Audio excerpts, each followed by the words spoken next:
Somos una iglesia que se fundamenta en la Escritura, una iglesia bíblica y que defendemos las verdades de la palabra de Dios. Nosotros nos consideramos bíblicos, los que han estado desde el principio o que ya tienen más tiempo aquí saben que es así. Y lo que vamos a hablar hoy, las 5 solas que se conocen así de la Reforma Protestante, no es que nos conduzcamos nosotros bajo una nueva corriente o que nos movamos bajo un nuevo mover de Dios, sino que los reformadores, que estamos hablando del tiempo del siglo XVI, sistematizaron las verdades bíblicas. Y ellos que estaban defendiendo todo esto, llegaron a estos 5 puntos o estas 5 solas que vamos a explicar el día de hoy, que de alguna manera sostienen las verdades que están en la palabra de Dios. Les comento esto como introducción porque no quiero que pensemos que estamos edificando sobre un fundamento diferente, el cual es Cristo y el cual es su palabra. Lo único que estamos mostrando aquí son las verdades que al paso de 1900 años de historia de la iglesia se han defendido y se han cuidado. Aquí afuera hay un letrero que dice Comunidad Cristiana Sendas Antiguas y abajo tiene las 5 solas escritas, que yo creo que alguien que no se ha despistado ha dicho, ya las vi, ya las leí. Bueno, precisamente hoy vamos a hablar de esto, pero quería dar como preámbulo esto para que no pensemos que, oye, ¿y qué movimiento será? Entonces, ¿en qué estamos? Realmente quiero que entendamos que somos una iglesia bíblica y que estamos edificando sobre la roca que es Cristo y la verdad que Él reveló. Por supuesto, vamos a ir conociendo un poquito de estas 5 solas. Los que están estudiando los miércoles en el estudio bíblico la historia de la iglesia, pues ya han conocido un poco más todo lo que por 1900 años, que ahorita vamos precisamente en el siglo XVI, ya se conoce lo que es la iglesia. Algo que es muy importante y por lo cual decidimos enseñar o dar el estudio de la historia de la iglesia es porque si somos iglesia necesitamos saber qué significa, de dónde viene su historia y cuál es la corriente verdadera de las Escrituras. Y creo que por eso es importante o de gran importancia que estudiemos la historia de la iglesia y en este caso también las solas de la Reforma Protestante. Como ustedes saben, como iglesia, como creyentes, como evangélicos, también somos conocidos como protestantes. ¿Sí sabíamos eso? Bueno, pues el protestantismo viene precisamente de la Reforma y vamos a conocer un poco por qué se dio esta situación. Vamos a orar. Amado Padre, te damos gracias, Señor, en esta mañana por este tiempo de estudio. Yo te agradezco por la vida de mis hermanos, mis hermanas que están presentes en esta mañana. Es por tu gracia que estamos hoy aquí, Padre, y queremos pedirte que nos ayudes a comprender tu palabra, porque nuestro fundamento no es lo que hombres hayan enseñado, sino tu palabra misma. Queremos pedirte, Señor, que nos enseñes, nos reveles tu verdad que has dejado en las Escrituras para tu iglesia, para que no nos movamos de esa verdad, para que caminemos con temor y temblor bajo tu soberanía, bajo tu santidad. Ayúdanos, Padre, como iglesia, a defender la verdad de la palabra de Dios, que así como los reformadores en su momento defendieron la palabra del Evangelio de Cristo, de la misma forma, hoy en día, Señor, tu palabra que está siendo atentada, tu palabra que está siendo torcida, blasfemada, manipulada, de la misma forma nos podamos levantar a proclamar las verdades que ella enseña. Yo te pido que hoy, Padre, abras el corazón y el entendimiento de cada uno de nosotros, para que podamos comprender estas verdades a la luz de la Escritura, a la luz de tu palabra. Te lo pedimos en el nombre de nuestro amado Señor y Salvador Jesucristo. Amén y amén. Lo que comenzó como una simple protesta del reformador Martín Lutero en contra de una serie de prácticas religiosas de parte de la Iglesia Católica Romana, culminó siendo no solo un movimiento que transformaría a la Iglesia, sino a toda la sociedad. Este movimiento, denominado o conocido como la Reforma, se expandió por los siguientes 200 años hasta llegar a Norteamérica. Las 5 solas que vamos a ver el día de hoy resumieron la teología que fue propulsada por la Reforma Protestante. Es importante resaltar que estas no inician un nuevo sistema o una nueva corriente religiosa, sino que sistematizan la doctrina revelada en las Escrituras. El monje alemán Martín Lutero clavó sus 95 tesis en Wittenberg. ¿Si han escuchado hablar de ese suceso?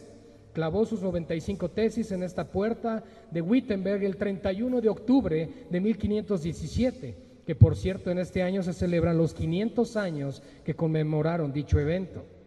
Como es sabido por la Iglesia, la queja principal de estas tesis era la venta de las indulgencias. Esto inició todo un movimiento que desencadenó la revisión no solo de la venta de las indulgencias, sino también de toda la teología que la Iglesia de Roma practicaba y enseñaba en el siglo XVI. Por años, los teólogos de la Reforma cuestionaron y cambiaron el entendimiento de la salvación del hombre que la Iglesia Católica abrazaba, junto con toda la teología relacionada al plan de redención. Más adelante, con el paso del tiempo, se hizo necesario resumir todo ese nuevo entendimiento teológico, con tal de que otros pudieran visualizarlo de una manera sencilla, clara, pero no simplista.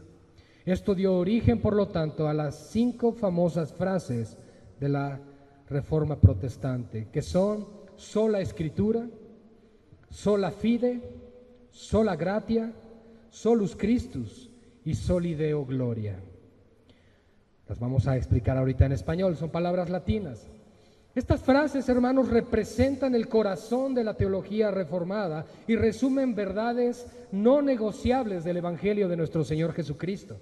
Es sabido que la fortaleza de una iglesia depende de las verdades que la sustentan, y de ahí que toda iglesia bíblica necesite no solo abrazar estos principios fundamentales, sino también proclamarlos de una manera que garantice que estos sean pasados a la siguiente generación. Vamos a ver un poquito el origen de las 5 solas de la Reforma Protestante. Las 5 solas, hermanos, es la denominación conjunta para 5 frases en latín que surgieron durante la Reforma Protestante y resumen las creencias teológicas básicas de los reformadores o protestantes que entraban en contraposición con la doctrina católica. La palabra latina sola significa solo o solamente. Las 5 solas expresaban 5 creencias fundamentales que los reformadores entendían como pilares esenciales para la vida y práctica cristianas. Todas y cada una de las solas rechazaban o se oponían explícitamente a prácticas y doctrinas extendidas a comienzos del siglo XVI en la cristiandad latina y que los reformadores criticaban, atribuyéndoles a la usurpación de competencias, atributos o cualidades por la jerarquía eclesiástica de la Iglesia Católica Romana y especialmente por su cabeza, el Papa, y que en realidad correspondían o bien únicamente a Dios o bien a todos los cristianos. Toda esta introducción, hermanos, es para que podamos entender la importancia, pero ahora vamos a ver qué aplicación, qué importancia tiene para nosotros hoy en día las 5 solas de la Reforma. Estas palabras que sistematizan doctrinas fundamentales del Evangelio de nuestro Señor Jesucristo, lo que hacen es exaltar a Cristo, mostrarnos a Cristo glorioso, mostrarnos a Cristo soberano, mostrarnos a Cristo como el autor de la vida, el creador de todas las cosas. Lo que hacen estas doctrinas es quitarle al hombre la soberanía y dársela a Dios como debe de ser. Vamos a entender, por lo tanto, que la palabra, que la gloria, que la adoración, que la alabanza y que todo pertenecen a Cristo y que nosotros como iglesia estamos llamados no solo a proclamar, sino a defender y transmitir a las siguientes generaciones estas verdades fundamentales de la iglesia. Es importante, hermanos, que volvamos a aclarar, estas 5 solas no deben de ser nuestro fundamento externo o extra a la palabra de Dios. Más bien estas 5 solas sistematizan doctrinas bíblicas que están en la Escritura y es como un resumen, por decirlo así, y que ha sido el himno que ha proclamado la iglesia protestante por mucho tiempo. Hubo un momento, hermanos, donde Martín Lutero, no sé si han visto películas o han leído o han estudiado respecto a él, compareció ante la dieta de Worms, donde fue llevado a juicio. Y Martín Lutero fue llevado a ese lugar porque él había traducido el Nuevo Testamento y estaba enseñando que la Iglesia Católica enseñaba blasfemias y herejías. Y por lo tanto, el papado romano lo llevó al concilio para ser juzgado. Sin embargo, él siempre se sostuvo en la palabra. Él dijo: mi conciencia está sujeta a la Escritura y no me puedo retractar ni me retractaré de lo que he dicho. Y creo que esa autoridad con la que él habló y defendió la postura bíblica es la misma postura que tú y yo debemos tener el día de hoy. Las verdades de la palabra de Dios, hermanos, el día de hoy, con la iglesia moderna que nos rodea, se pisotean. Se blasfema el nombre del Señor, se blasfema el Espíritu Santo, se atribuye al Espíritu Santo cosas que Él no hace, se habla en el nombre de Dios cosas que Él no está hablando, y eso es por salirnos de la línea de la palabra de Dios. La palabra de Dios es viva, es eficaz, nos da un rumbo, nos da una dirección, pero nosotros debemos permanecer ahí, en lo que Cristo ya reveló. Como iglesia no debemos perseguir nuevos sueños, nuevas visiones, nuevas revelaciones, porque el canon bíblico se ha cerrado. Y Cristo mismo dijo en Apocalipsis 22 que el que añada o el que quite a lo que ya está escrito aquí, recibirá de las plagas que están escritas en este libro. Es muy importante como iglesia entender estos principios, hermanos. A veces no se nos enseñan. Venimos a la iglesia, nos congregamos, pero pensamos que es de ahí hacia adelante y no nos percatamos de todo lo que viene atrás. Así como tú tienes un pasado, la iglesia tiene un pasado. La iglesia tiene un trasfondo y es importante conocer lo que la iglesia y Dios ha hecho a lo largo de los siglos a través de ella. Vamos a seguir adelante, hermanos. Es nuestra responsabilidad como creyentes, como iglesia y como familias, que levantemos la palabra de Dios y la sana doctrina en una proclamación sin precedentes. Dios nos dé el denuedo para cumplir con ello. Es un llamado a la guerra, hermanos, y tenemos que ser valientes. No todos van a estar con nosotros. Como dijo Juan, salieron de nosotros, estaban con nosotros, pero no eran de nosotros. La palabra de Dios es una. Cristo reveló una sola palabra y la Biblia tiene una sola interpretación. Nosotros no estamos diciendo que seamos la iglesia perfecta y que tengamos la verdad absoluta, porque la verdad es Cristo. Y si nos sujetamos a lo que Cristo enseñó, entonces vamos a estar en el camino correcto. Si añadimos o le quitamos, ahí está el problema. Tenemos, por lo tanto, que sujetar nuestra conciencia, nuestra fe, nuestra conducta a la palabra de Dios. Y vamos a ver la primer sola que tiene que ver con la palabra, que es la sola Escritura. La sola Escritura, es decir, solo la palabra de Dios es la única regla de fe, conducta y norma para el creyente. La palabra de Dios es la máxima autoridad en materia de fe y práctica.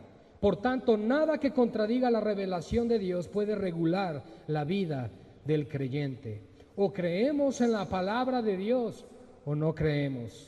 No podemos ser, por ejemplo, creacionistas y por el otro lado evolucionistas. No podemos ser evolucionistas teístas también. ¿Qué significa esto? Que nosotros debemos creer en un Dios creador que creó todo con su palabra y tal como lo describe la Escritura. Por el otro lado están los evolucionistas, que los evolucionistas son los que creen que de la explosión y de la nada se hizo todo. Creo que eso ya hasta en las escuelas se los enseñan. Pero por el otro lado hay quienes son evolucionistas teístas, es decir, sí creemos que Dios creó, pero usó el Big Bang, por ejemplo, y eso pues no, está totalmente errado. O creemos en la Escritura o no creemos en la Escritura. Y vamos a ver algunas citas aquí, hermanos. Acompáñenme a Gálatas capítulo 1, versículos 6 al 10. Vamos a ver qué nos dice la Escritura referente a esto. Gálatas 1, 6 al 10. Dice: estoy maravillado de que tan pronto os hayáis alejado del que os llamó por la gracia de Cristo para seguir un evangelio diferente. No que haya otro, sino que hay algunos que os perturban y quieren pervertir el evangelio de Cristo. Y vean lo que dice Pablo: mas si aún nosotros o un ángel del cielo os anunciare otro evangelio diferente del que os hemos anunciado, sea anatema, es decir, maldito. Como antes hemos dicho, también ahora lo repito: si alguno os predica diferente evangelio del que habéis recibido, sea anatema. Pues, ¿busco ahora el favor de los hombres o el de Dios? ¿O trato de agradar a los hombres? Y vean lo que dice Pablo: pues si todavía agradara a los hombres, no sería siervo de Cristo. El apóstol Pablo tenía su mente, su corazón aferrados a la palabra, a la doctrina revelada por el Señor Jesucristo y los apóstoles. Por lo tanto, lo que Pablo está exhortando a la iglesia de Galacia en este momento, en la carta a los Gálatas, es que deben de permanecer en la verdad revelada, en la verdad enseñada. Por el otro lado, les está diciendo, hay quienes perturban a la iglesia enseñándoles un evangelio diferente. Pero deja claro Pablo, no es que haya otro, sino que perturban el evangelio de Cristo, lo tuercen, lo manipulan para su propia conveniencia. Por lo tanto, hermanos, tenemos que sustentar nuestras vidas en el evangelio bíblico, en lo que Cristo ha revelado en su palabra. Lo que sí les puedo decir es lo siguiente: el evangelio que Cristo reveló no va a ser un evangelio que va a satisfacer tus emociones, sino que va a confrontar tu pecado. Ese es el evangelio de Cristo. Si el evangelio que se te predica no confronta tu pecado y te lleva al arrepentimiento y a la conversión para con Dios, no es el evangelio de Cristo. Estamos siguiendo entonces otra doctrina. Pero el evangelio de Cristo es confrontativo. ¿Por qué? Porque la naturaleza del evangelio es divina, proviene de Dios, y Dios es santo y el hombre es pecador. Y por lo tanto necesitamos ser confrontados con nuestro pecado. ¿Y cómo lo vamos a hacer? Ante la bendita palabra de Dios, la cual es pura. Y esta palabra nos va a llevar al cambio y la transformación. Segunda de Timoteo 3:16, por favor. Segunda de Timoteo 3:16.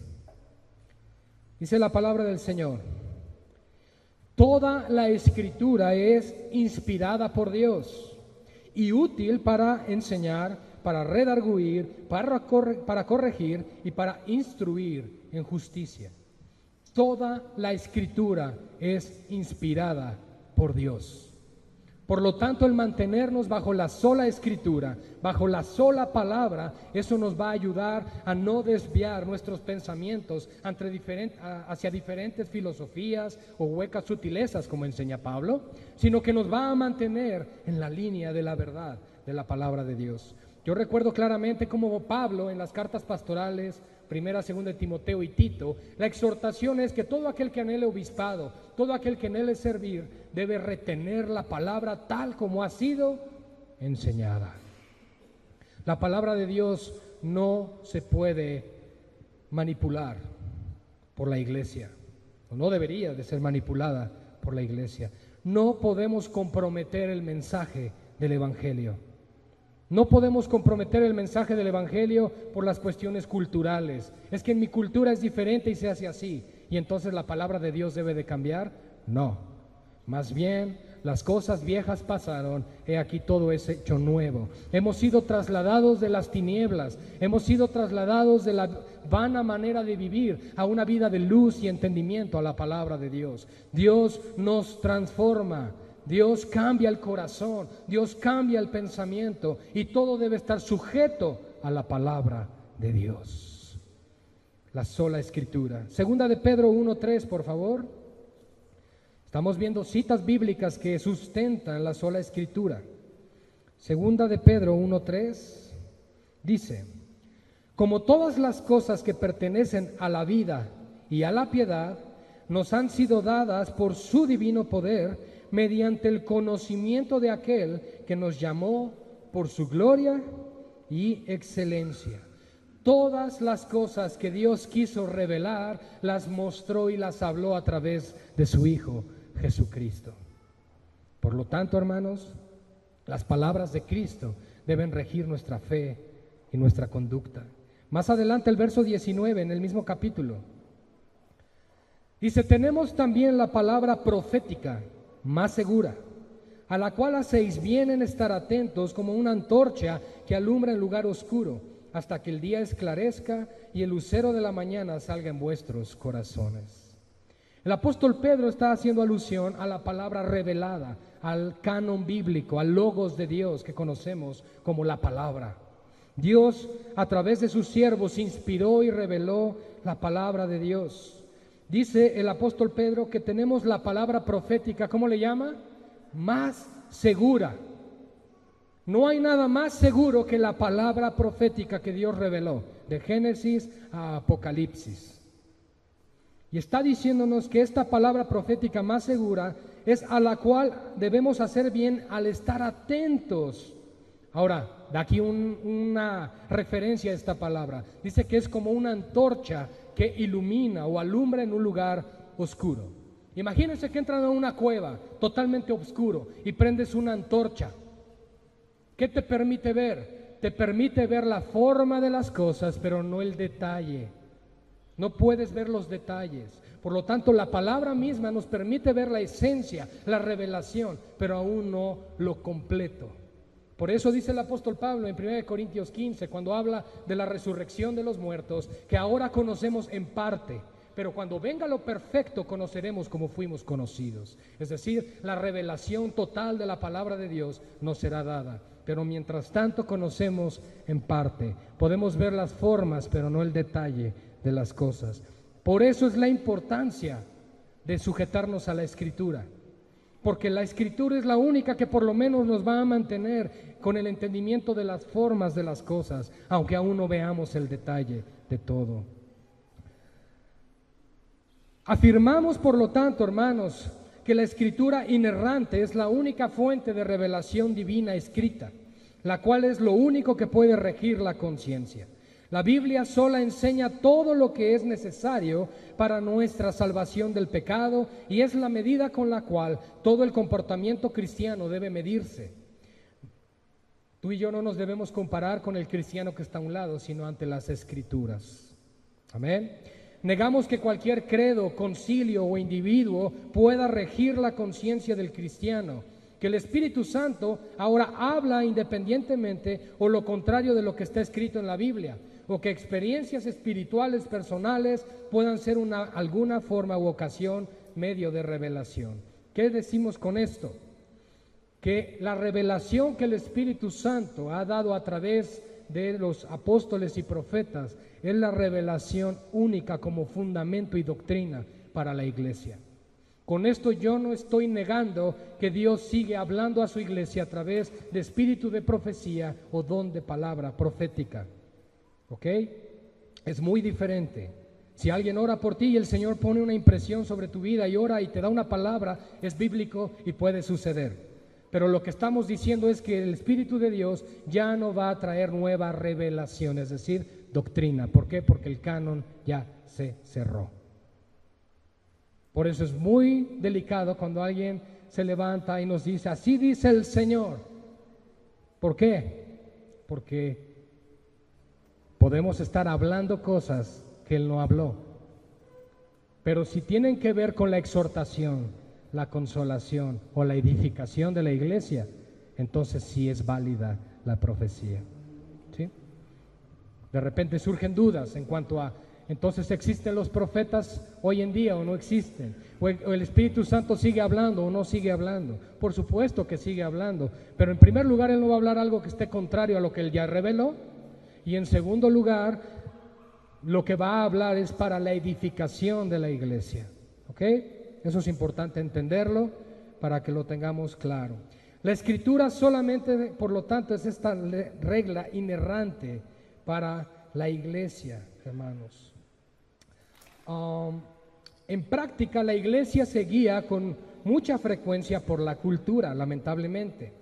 Las técnicas terapéuticas, las estrategias de mercadeos y el ritmo del mundo del entretenimiento y de los medios de comunicación tienen mucha más influencia sobre las necesidades, el funcionamiento y los objetivos de la iglesia que la misma palabra de Dios. Los pastores han descuidado su derecho y obligación de decidir y supervisar los servicios de adoración, que incluye el contenido doctrinal de la música. En la medida en que la autoridad bíblica ha sido abandonada en la práctica, las verdades bíblicas también desvanecen de la realidad cristiana y las doctrinas bíblicas han perdido importancia. La iglesia poco a poco se ha despojado de su integridad, su autoridad moral y la dirección divina.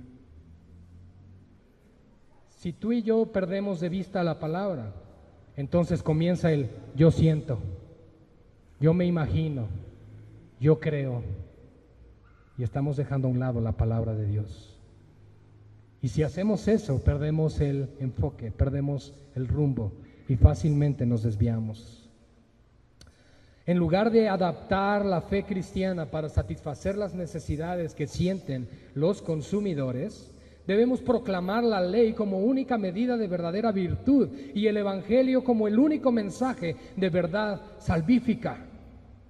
La Escritura debe transferirnos de nuestras necesidades percibidas a nuestras necesidades reales y debe liberarnos de nuestra miopía de vernos a nosotros mismos a través de las imágenes seductivas, clichés, promesas y prioridades de la cultura de las masas.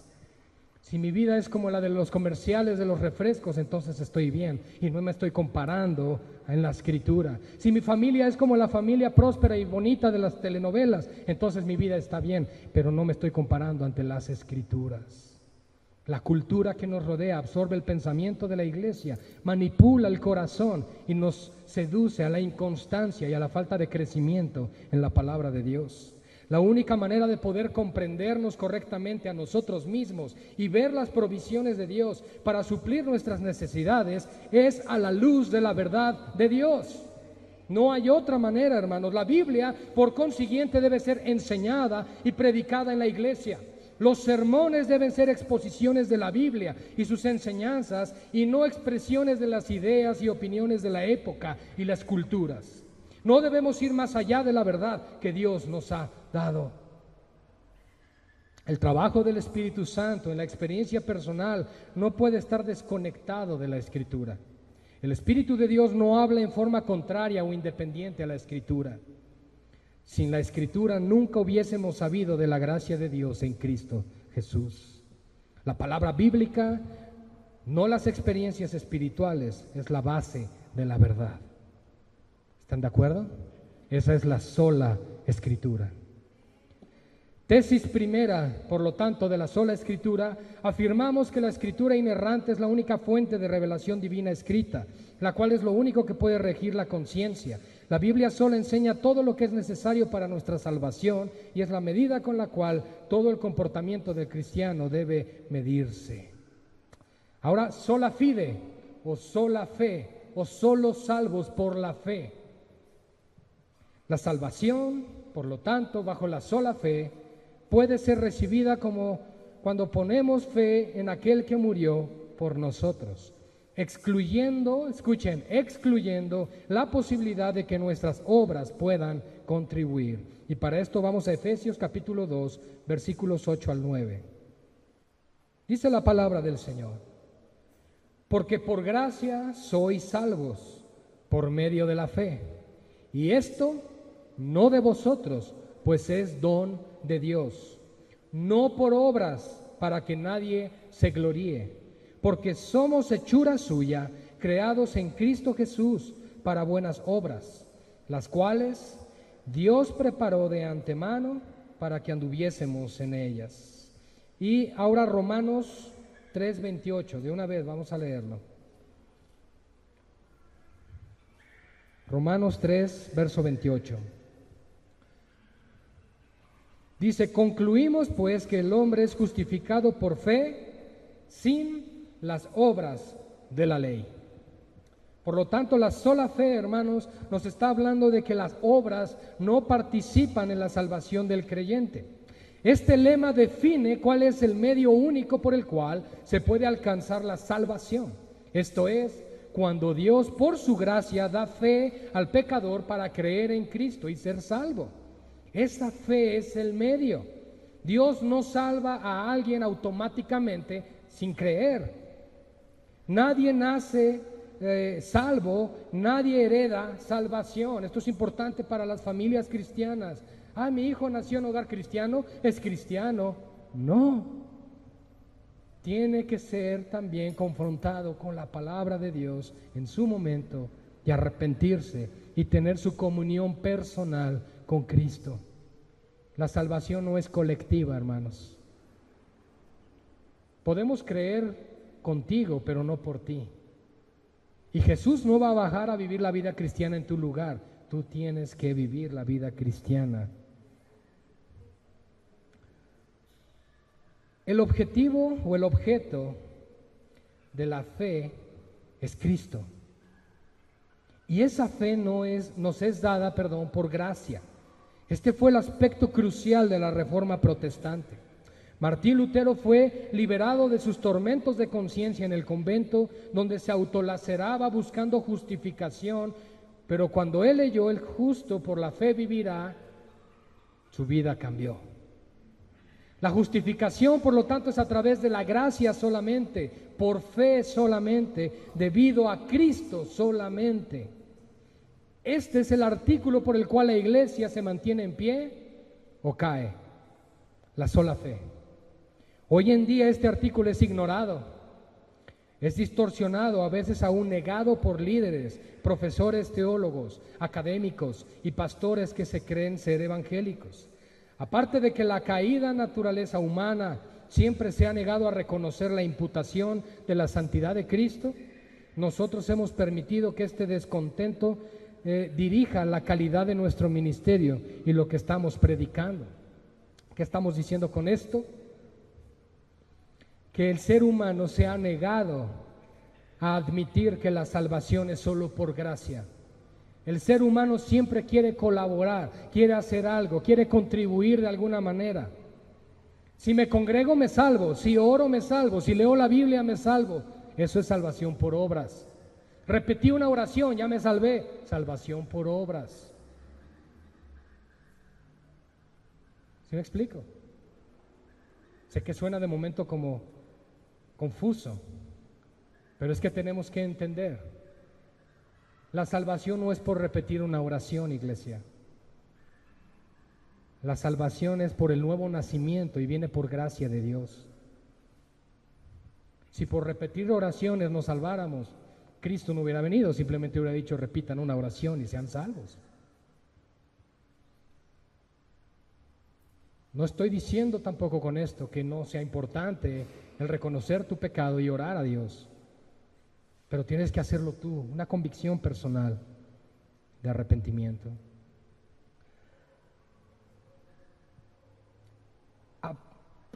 La tesis, por lo tanto, hermanos, segunda de la sola fe, reafirmamos que la justificación es por gracia, solamente por medio de la fe en Cristo. En la justificación, la santidad de Cristo es imputada a nosotros como la única posible satisfacción a la justicia perfecta de Dios. Significa que nosotros éramos pecadores y Cristo, que vivió una vida santa y perfecta, la cual tú y yo no pudimos vivir, Él vivió por nosotros esa vida, recibió el castigo de nuestro pecado y ahora su justicia y su santidad son colocados en nosotros. Por eso se llama imputación y somos justificados por eso. Aparte de que debemos de entender esto, hermanos, tenemos que entender que la fe salvadora es un don de Dios y como tal es solo Dios quien lo da libremente a quien Él quiere. El hombre está muerto en sus pecados, Efesios 2:1, y no puede generar tal fe para creer en y a su vez creerle a Dios. Esto es un regalo de la libre voluntad de Dios y la base de la fe es el testimonio de Dios, el cual está revelado en su santa palabra.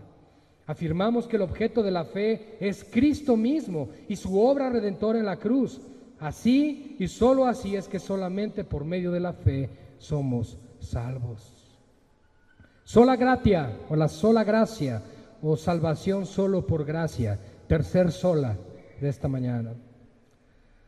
Efesios 2:8 lo acabamos de ver que es un don de Dios la salvación y que por lo tanto es algo que el pecador recibe de forma inmerecida, basada en los méritos de Cristo alcanzados durante su vida, muerte y resurrección.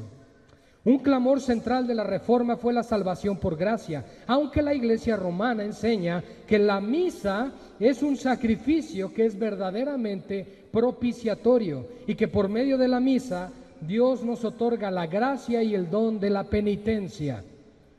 Remite nuestras faltas e incluso nuestros enormes pecados. Los reformadores se regresaron a la doctrina bíblica de la salvación por gracia por medio de la fe. Nuestra postura justificada ante Dios es imputada por la gracia a causa de la obra de Jesucristo nuestro Señor. En contraste con las doctrinas de mérito personal impartida por la Iglesia de Roma, sola gratia y las doctrinas de la gracia, depravación total, elección incondicional, la redención particular y la perseverancia de los santos, fueron predicadas por todos los reformadores protestantes durante todo el movimiento protestante. Por lo tanto, hermanos, la sola gracia es nuestra tercera tesis en esta mañana y reafirmamos que en la salvación somos rescatados de la ira de Dios solamente por su gracia. El trabajo sobrenatural del Espíritu Santo es el que nos trae a Cristo a través de librarnos de nuestra esclavitud del pecado y resucitarnos de la muerte espiritual a la vida espiritual. Conocemos Efesios 2:1. ¿Lo pueden buscar, por favor? Es importante este texto para que lo podamos tener un poquito más claro. Quien lo encuentre le puede dar lectura, por favor.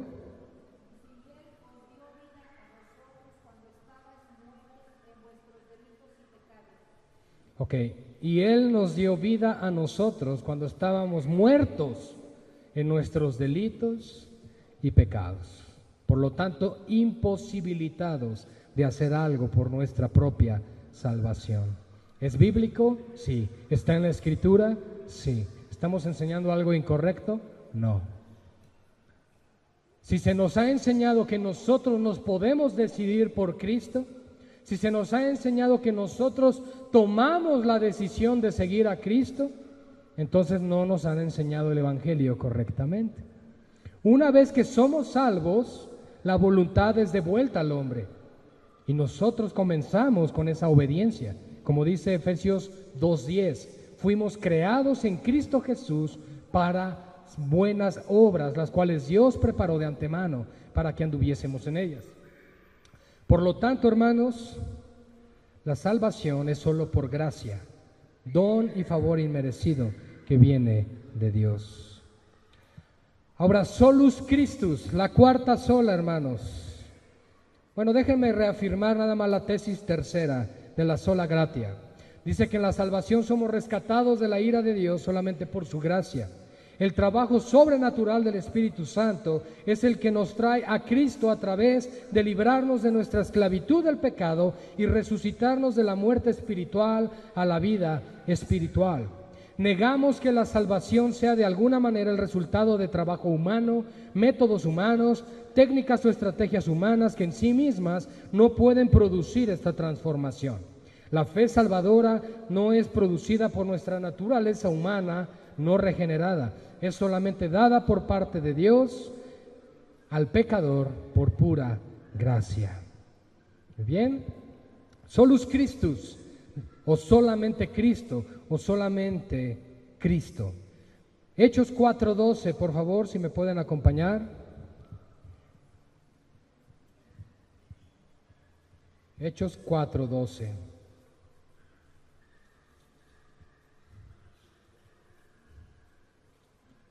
Y en ningún otro hay salvación. ¿Qué dice? En ningún otro hay salvación, porque no hay otro nombre bajo el cielo dado a los hombres en que podamos ser salvos. Jesucristo. En el nombre de Jesús es la salvación. Sumamente importante esto. La salvación se encuentra solo en Cristo, hermanos, excluyendo así todo otro camino para llegar a Dios. Como enseña San Juan capítulo 14, verso 6, Jesús les dijo: yo soy el camino y la verdad y la vida, y ninguno puede venir al Padre si no es por mí. Eso significa, por lo tanto, que solo Cristo es el camino de la salvación. La Reforma hizo un llamado a la Iglesia a regresar a la fe en Cristo como único mediador entre Dios y el hombre. Primera de Timoteo capítulo 2 versículo 5 dice que hay un solo Dios y un solo mediador entre Dios y los hombres, Jesucristo, hombre.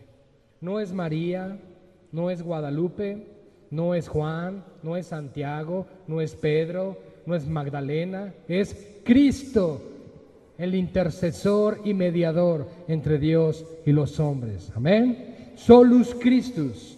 Por lo tanto, mientras la iglesia romana mantuvo que hay un purgatorio y las almas que son detenidas allí son ayudadas por las oraciones intercesoras de los feligreses, los santos deben ser invocados y venerados, y que sus reliquias deberán ser veneradas. Los reformadores, en contraste, enseñaron que la salvación es solamente a través de la obra de Cristo. Amén. Gloria a Dios.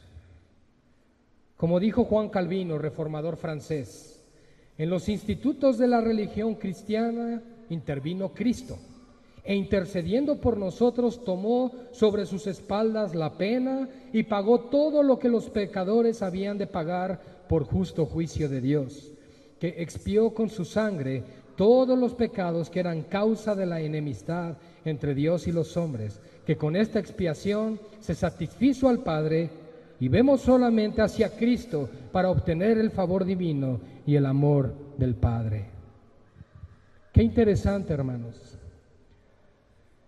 Cuando nosotros estamos buscando a Cristo por los beneficios que nos da, como por ejemplo salud, prosperidad, reconciliación familiar, restauración de matrimonios y todo ese tipo de cosas, la Biblia a eso le llama añadidura,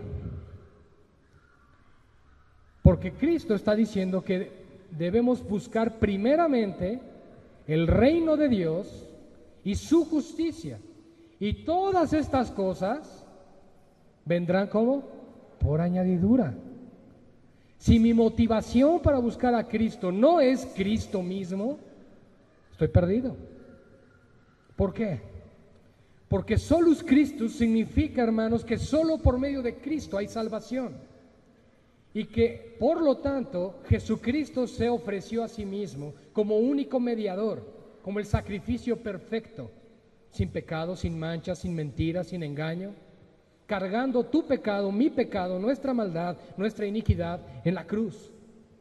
Y en la cruz, hermanos, recibió el castigo de la ira de Dios sobre sí mismo. El hecho de que tú y yo seamos salvos por gracia, por medio de la fe, no significa que se tuvo que pagar un precio. Fue Cristo mismo. La sangre del Cordero de Dios fue derramada por expiación de tus pecados y mis pecados. Por lo tanto, hermanos, no podemos darle honor, gloria y honra a alguien o a algo que no sea Cristo. Cristo, hermanos, es el centro del Evangelio, es el camino, es la verdad y es la vida. Es el que murió en la cruz por nosotros, es el que satisface las demandas santas de la ley de Dios. Todos nos habíamos descarriado como ovejas, mas Jehová Dios cargó nuestro pecado sobre él, como enseña Isaías 53. Por lo tanto, hermanos, si estamos buscando la salvación fuera de Cristo, vamos a errar. Tesis cuarta, por lo tanto, reafirmamos en Solus Christus que nuestra salvación es obtenida por la pura gracia de Dios mostrada en la obra redentora y mediadora de Cristo. Su vida sin pecado y su pago sustitutivo por los pecadores solamente son suficientes para nuestra justificación y reconciliación con el Padre. El único sacrificio que Dios el Padre acepta es el que Él mismo ofreció a su propio Hijo. No hay mérito, no hay obra, no hay cosa alguna que tú y yo podamos hacer que supere el sacrificio que Dios mismo ofreció. ¿Estamos de acuerdo con eso? Y si entendemos eso, hermanos, comprendemos la necesidad de Cristo. Estamos entendiendo, por lo tanto, que lo que sistematizaron los reformadores son doctrinas que elevan a Dios como realmente debe de estar en el primer lugar. como Rey, como soberano, como Dios, como el todo, el que hace lo que quiere, con quien quiere, como quiere y cuando quiere, porque por eso es Dios. Si Dios no fuera soberano, no sería Dios. Si el hombre tuviera la facultad de salvarse, en vano vino Cristo. Si tú y yo tenemos la facultad de salvarnos por buenas obras, hermano, ¿a qué vino Jesús? Sin embargo, Romanos 3:23, no va a estar en pantalla, Romanos 3:23 dice que por cuanto todos pecamos, estamos destituidos de la gloria de Dios. Romanos capítulo 3 también nos dice que no hay quien haga lo bueno, no hay quien busque a Dios, ni siquiera uno. Romanos capítulo 9, verso 15 nos dice también que no depende del que quiere, que no depende del que corre, sino depende de Dios que tiene misericordia.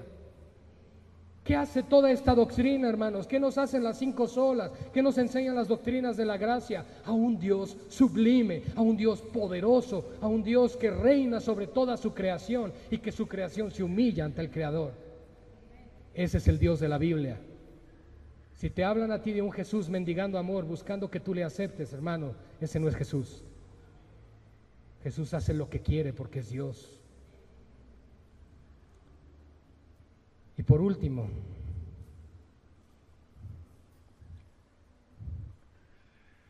Soli Deo Gloria, la quinta sola, solo a Dios sea la gloria. Efesios 1, 4 al 6, por favor.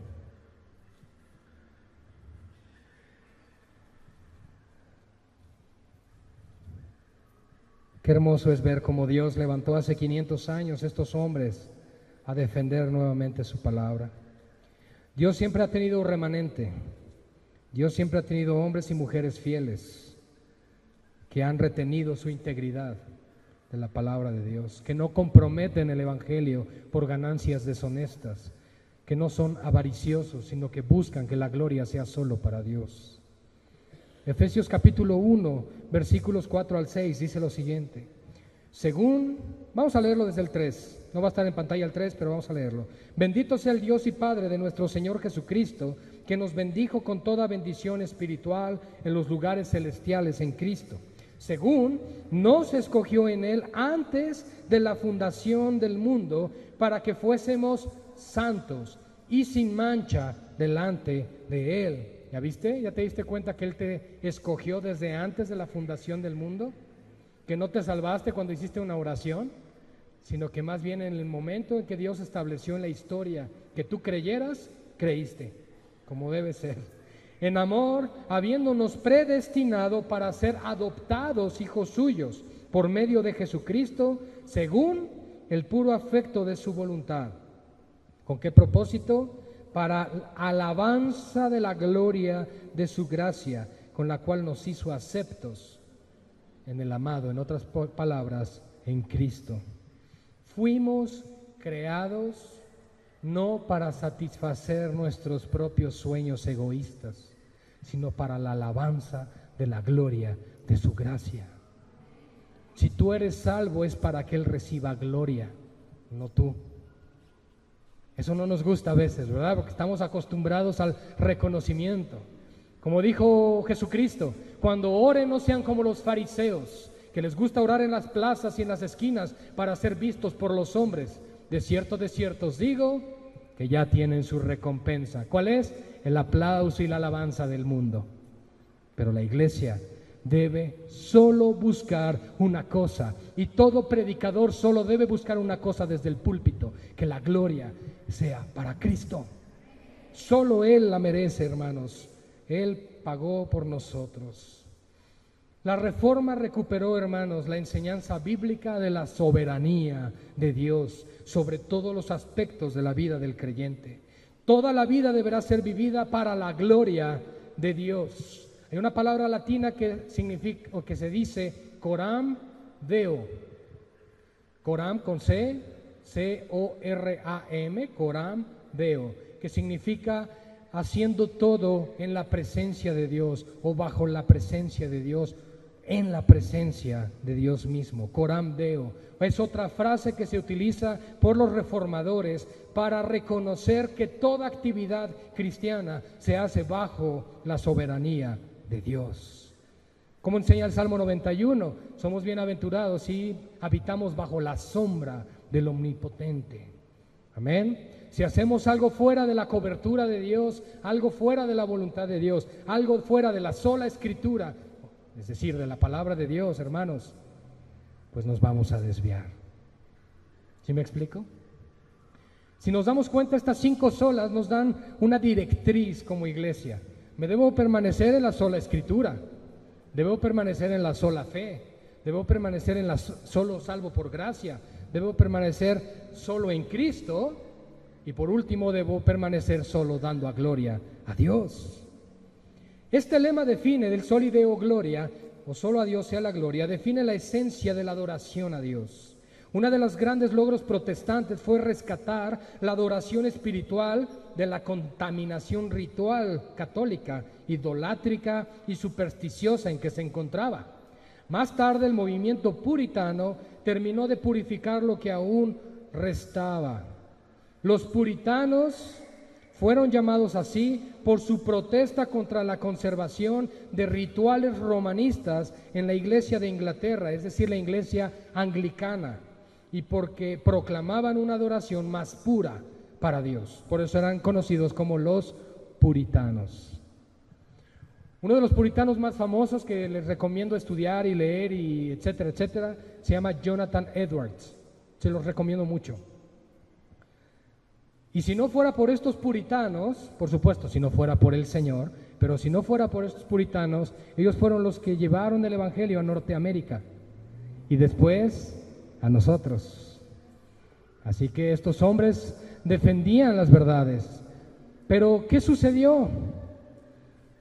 Que cuando el Evangelio llegó a América Latina, estaba nuestra América Latina llena de idolatría, ¿verdad? Y entonces ha habido mezcolanza, ha habido mezclas. Una de las primeras denominaciones en surgir después de la Reforma Protestante fueron, por ejemplo, los bautistas. De hecho, la primer confesión de fe después de la Reforma que existe es la Confesión Bautista de 1689. Sin embargo, hermanos, nosotros no nos basamos en confesiones, sino en la palabra. ¿Sí?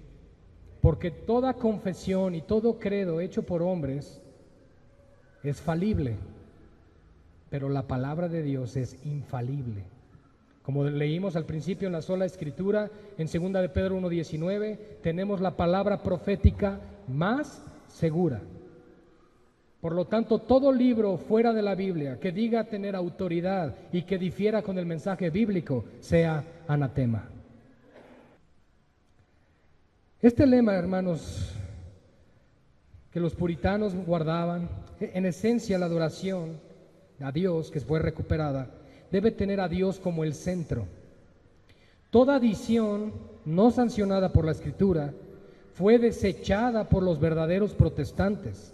El entretenimiento, así como el gusto y la complacencia personal, no tienen lugar en la adoración a Dios. Por ejemplo, que nos guste a nosotros la adoración, que satisfaga nuestro deseo musical, por ejemplo. Eso no debe ser lo correcto, sino que la exaltación sea para Cristo, a Dios o el Dios como el centro de todo. Hoy día, hermanos, la protesta no es contra los poderes estatales que querían detener la reforma. La protesta hoy, en el 2017, debe de ser contra la tolerancia de las iglesias protestantes contemporáneas ante la degradación del cristianismo bíblico. Y esa degradación ha venido en medida en que los principios expresados en las 5 solas han sido violados. La iglesia se ha corrompido. La iglesia se ha llenado de misticismo, de ocultismo, de hechicería. Yo decreto, yo declaro, yo establezco, yo me cubro con sangre y todo ese tipo de artífices no son bíblicas.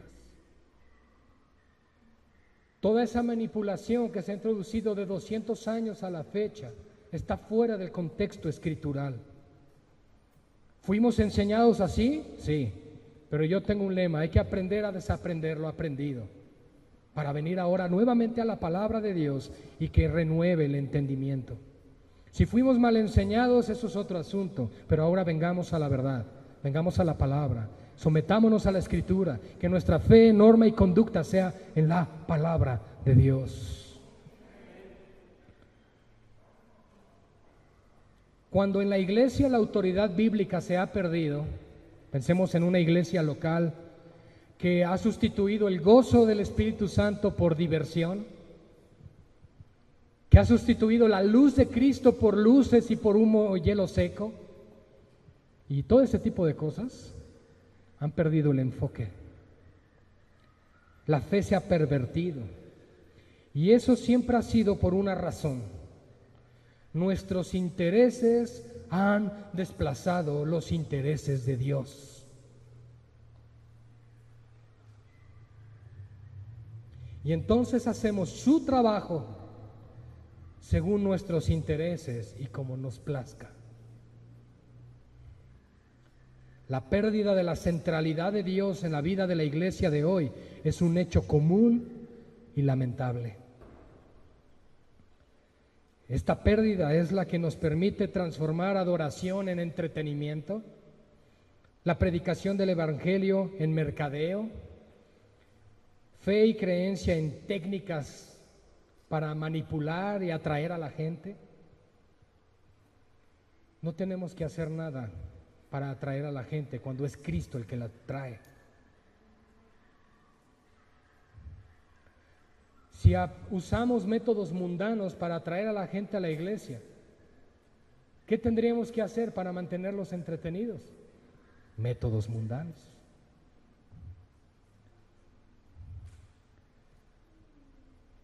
Como resultado de esto, hermanos,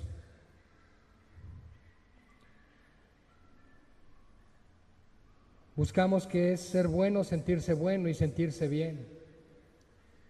Y fidelidad la hemos cambiado en éxito, y la Biblia comienza a tener un poco o muy poco significado para nosotros y ya no tiene influencia sobre nuestras vidas. La Biblia es un libro antiguo. Lo que la Biblia enseña, por favor, fue escrita por hombres, el pretexto común, ¿verdad? Y lo único que hacemos es corromper lo que Dios dejó. Erramos, perdemos el blanco y luego estamos sufriendo las consecuencias. La iglesia de Cristo, hermanos, se debe sujetar a Cristo y a la palabra que Él reveló. Si no estás dispuesto a sujetarte a Cristo y a su palabra, entonces no te digas cristiano. Escuchemos esto, hermanos. Soli Deo gloria, solo a Dios sea la gloria. Dios no existe para satisfacer ambiciones humanas, deseos y apetitos de consumidores o nuestros intereses espirituales privados. Debemos enfocarnos en Dios en nuestra adoración, en lugar de buscar en la adoración la satisfacción de nuestras necesidades personales. Dios es soberano en adoración, nosotros no lo somos. Nuestra preocupación absoluta debe ser por el reino y la gloria de Dios, no por nuestros imperios, popularidad o éxito. Por lo tanto, en esta quinta tesis reafirmamos que debido a que la salvación viene de Dios y ha sido obtenida por Dios, porque ¿quién pagó el precio? Cristo. Esta es para la gloria de Dios y que debemos glorificarlo a Él siempre.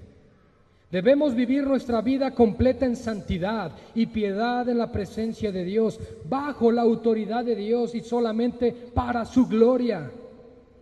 Negamos que nosotros podemos propiamente glorificar a Dios si nuestra adoración es confundida con entretenimiento, si descuidamos la ley o el evangelio en la predicación, o si lo hacemos por autosuperación, o si la autosuperación, la autoestima y la satisfacción propia se han convertido en alternativas para el evangelio. Ven a Cristo, serás prosperado. Ven a Cristo, Él te quiere enriquecer. Él quiere darte esto, milagros, señales. Prosperidad, sanidad, milagros son añadiduras. Dios sigue sanando. Dios prospera a su pueblo para que su obra continúe, por supuesto. Pero si perdemos a Cristo del centro, hermanos, nos vamos a desviar. Si ponemos el enfoque en el dinero, nos vamos hacia el evangelio de prosperidad. Si nos vamos el evangelio y nos vamos hacia la línea de la conquista y naciones, y nos vamos a caer en el reino ahora, el dominionismo. Tenemos que permanecer en la línea bíblica, lo que Dios estableció para la iglesia. ¿Para qué fue dejada la iglesia en la tierra? Para anunciar las virtudes de aquel que nos llamó de las tinieblas a su luz admirable, para proclamar a Cristo, nada más. Si alguno está enfermo, llame a los ancianos de la iglesia y hagan oración por él. ¿Lo hacemos? Aquí lo hacemos. Y Dios ha sanado a muchos aquí, gloria a Dios. Pero no es la prioridad, no es el eslogan. No dice allá afuera, ven y recibe tu milagro. Porque no es la motivación por la cual Cristo vino a este mundo. Cristo no vino a este mundo solamente a sanar, porque te puedes ir sano al infierno. Cristo vino a salvar lo que se había perdido. Podemos ver, hermanos, como conclusión, que la fidelidad de la iglesia cristiana en épocas pasadas tiene un contraste prominente con la infidelidad de la iglesia presente. A comienzos del siglo XX, las iglesias cristianas mantenían una función altamente misionera y crearon numerosas instituciones religiosas para servir en la causa de la verdad bíblica y el reino de Dios. Esto solamente hace 100 años.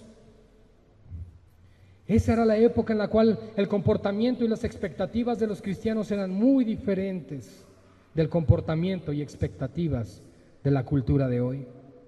Hoy en día no se ve la diferencia entre la iglesia y la cultura o el mundo. La iglesia cantando música del mundo dentro del culto para Dios, vistiéndose como el mundo. Una mujer se debe recatar, se debe guardar para su esposo, para Dios, y en la iglesia con mayor razón. Lo mismo el hombre no puede andar con las camisas abiertas. Debes guardarte para Dios. El problema es que la cultura nos ha cambiado, nos ha enfermado. Y comenzamos a ver las cosas normal. Esto es normal, no ofende a Dios.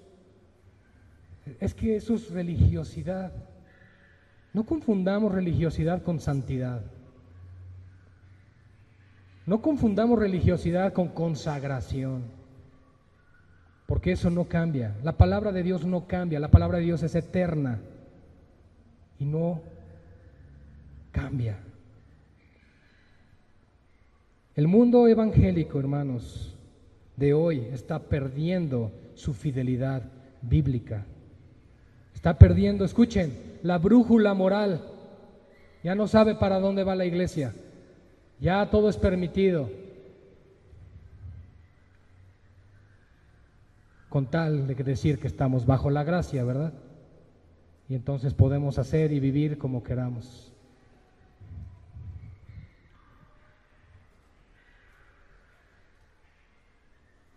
Y también ha perdido el celo misionero.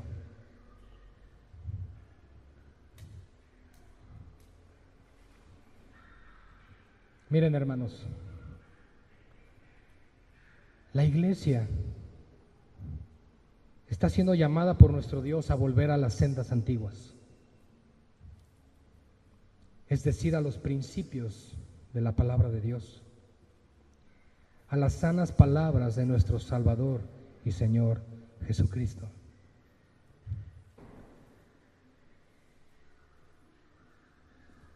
Voy a decir algo. Tengo como un mes pidiendo a la iglesia que apoyen con despensa para la sierra que vamos a ir. Mensajes, mensajes, mensajes, mensajes. El viaje ya es el próximo sábado y prácticamente nadie ha traído. Sé que han traído, pero prácticamente no hay amor por la iglesia, por la necesidad. Y no tienes que traer una despensa completa. Puedes traer una bolsa de arroz, puedes traer un aceite, un frijol, que seguramente a ti te sobra. Pero nos falta ese amor como iglesia, ese celo por las misiones, ese celo por bendecir al pueblo de Dios. ¿Por qué? Porque nos hemos hecho a la cultura de hoy egoístas, ambiciosos, y se nos olvida el llamado que como iglesia tenemos, que es de amar a Dios sobre todas las cosas y a nuestro prójimo como a nosotros mismos. Dios nos ayude, iglesia, a volver a ser como la iglesia de Cristo, la iglesia que Él pide que seamos. Estos fundamentos que hemos aprendido hoy, hermanos, deben estar como columnas en nuestras vidas, para que no perdamos la brújula, para que no rebajemos el nivel de santidad de Dios, para que no andemos preguntando y consultando con carne y sangre si a Dios le agrada o no le agrada X cosa. Tenemos su palabra. Aquí tienes lo que a Dios le agrada, lo que Él pide de ti y lo que aborrece de ti. Aquí está. No tienes que ir a otro lugar, no tienes que preguntarle a tu predicador favorito, no tienes que consultar a los predicadores de la televisión, tienes que consultar a Dios, su palabra inerrante, incambiable, la cual dice que los cielos y la tierra pasarán, pero sus palabras no pasarán. Oremos. Padre, gracias, Señor, por esta enseñanza. Yo agradezco, Padre, por la vida de todos tus siervos, Señor, incluyendo a los profetas y apóstoles que entregaron sus vidas para dejarnos el canon bíblico. Agradezco también, Señor, por todos nuestros hermanos que por siglo tras siglo han retenido la integridad de tu palabra e incluso han tenido que pagar con sus propias vidas por defenderla. Te agradecemos, Señor, porque esos hombres y mujeres a lo largo de la historia derramaron sangre, derramaron lágrimas con tal de que tu verdad no fuera blasfemada. Hoy, Señor, tenemos tu palabra. Hoy tenemos estas verdades, Señor, que por los reformadores también se fueron sistematizadas para un claro entendimiento al día de hoy. Padre, hoy tu iglesia necesitamos volver a la verdad de la palabra de Dios. Necesitamos volver a tus principios, necesitamos volver, Señor, a tu fundamento, necesitamos volver a la roca que es Cristo.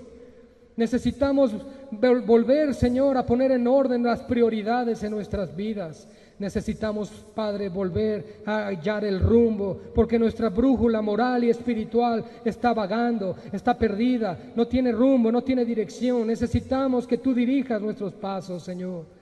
Que tú nos vuelvas a las verdades eternas de la palabra, que tú nos vuelvas al celo por la santidad, al celo por la integridad, a la consagración, vidas santas, vidas íntegras, Señor, que reflejan la transformación que Cristo hace a una persona.